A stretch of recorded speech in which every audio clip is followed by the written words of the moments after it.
Hey everyone, welcome back to the channel. Today, I'm going to share my secrets on how to get promoted to a staff software engineer at a FAANG-level company like Meta.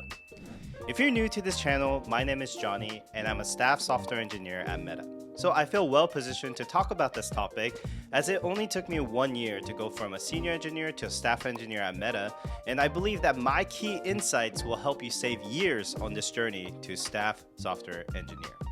So let's dive in. Before I share my key insights, let's first describe the main differences between a senior software engineer and a staff software engineer.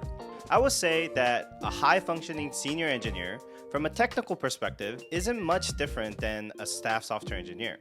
So what makes staff engineers so special? As a senior engineer, your responsibilities are basically just owning your own projects, taking a standalone project, executing on it, and possibly working with a few others. But your main focus is to own your own project and make sure that you land that impact end to end. The key here is that senior engineers are pretty independent and they don't need a lot of direction. Now, as a staff software engineer, your role now expands beyond just managing your own projects, and you start to look at the bigger pictures, supporting your entire team and even contributing to the broader organization. The role is really about thinking strategically and understanding how your work fits into a larger goal. At the end of the day, as a staff software engineer, you need to care deeply about your entire team and the org. Now, this essentially leads to my key insight that will help you become a staff software engineer in record time. I believe that the most important quality for becoming a staff level software engineer is having an ownership mindset. You'll be surprised, but this simple behavioral mind shift will naturally lead you to that promotion. Every staff level promotion that I've ever seen, including my own, had this ownership mindset as a key quality. So let's dive this into a little bit and talk about how it works. When you have this ownership mindset and act upon it, you will no longer only care about your own projects, but you'll care about the entire team's projects. You'll see that individual products are not just one-off projects alone, but they're like puzzle pieces that fit into a wider goal of the team. And naturally, caring about your team will lead you to have a deeper investment on all of the teammates' projects, naturally help your teammates succeed, and in doing so, you'll also gain additional context that you otherwise would have never gained. And taking these behavior changes to heart will eventually get you noticed by your managers and your leads.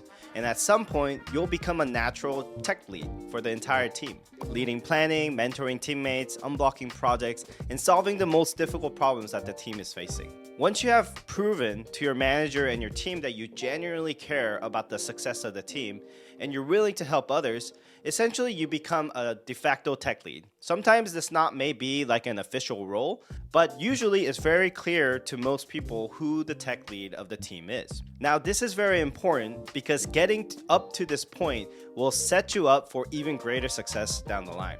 There's a famous saying about luck that I really like, and to me, luck is when opportunity meets preparation. And to be honest, I feel like getting that staff level promotion has some luck involved. But to me, that luck is really about preparing and positioning yourself well for when that opportunity comes by. At major tech companies, and I'm sure every other company, there is always an emergency or high-level priority issues that arise. And at tech companies, these issues usually turn into a staff-level project. Now, these projects are typically brought forward by senior managers or directors, and the projects usually cannot fail. When these opportunities arise, leaders will choose a person with the highest chance of success. Essentially, someone with a proven track record and a deep context to the problem that they're trying to solve. And if you've been preparing and acting with an ownership mindset, you'll have that context and you'll have that history of delivering. And that's when you get trusted with these high-stakes projects. Getting this first staff level project is extremely important. This essentially becomes your moment to shine and execute like hell. And most importantly, you have to succeed here with flying colors, because these kind of opportunities are actually double-edged swords. If you fail, you will likely not be trusted again for a while. But if you succeed, you will then start to build what I call like a virtuous cycle. There's a velocity here. For example, essentially, once you start getting these opportunities to lead important projects, You will end up landing the highest impact for your team and your organization through these projects. This will earn you even more trust from your leads. And because you have this visibility from your leads, you gain influence within the organizations, making it easier to get your work done with XFNs and other engineers. And because of your history and successful delivery, you start getting offered more important projects. You basically become the first in line to work on the most important projects. Now again, the key here is consistency and you have to deliver, but basically it comes back to that ownership mindset. Remember, the ownership mindset is at the core of all of this. Taking this mindset to heart will guide you to that staff level promotions. I guarantee it. Now, before I end this video, I also wanted to take some time and give some advice on whether this promotion is right for you at all. Because at the end of the day, the staff level promotion is not like a regular promotion.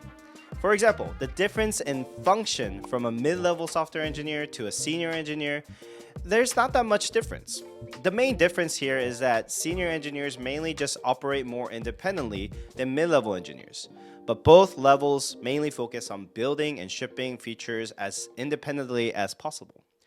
For staff software engineers, this is not the case. Your scope of work will be very different, and oftentimes it flows between various functions.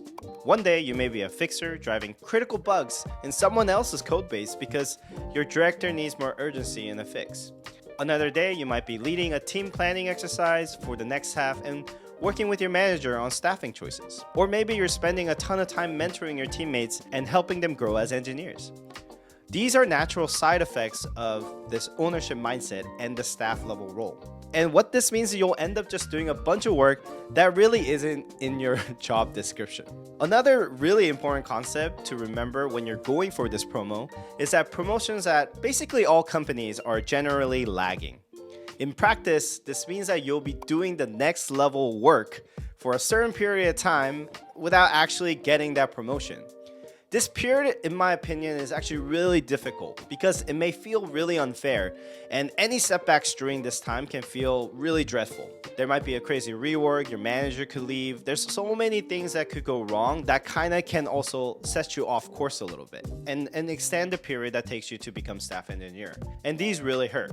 The reality here is that the staff engineering role isn't really for everyone. You really have to want it and deeply care about your team and the org to succeed long term. For me, this promotion was pretty special because, as some of you may know from my previous videos, I don't have a CS degree. But having this external validation from a company like Meta helped me really internalize that I'm a strong engineer and that I belong in the tech industry. At the end of the day, being a staff or senior doesn't really matter all that much, but the important thing is that you're happy doing the work that is meaningful to you. So I hope this video helped you gain some insights into what it takes to become a staff software engineer.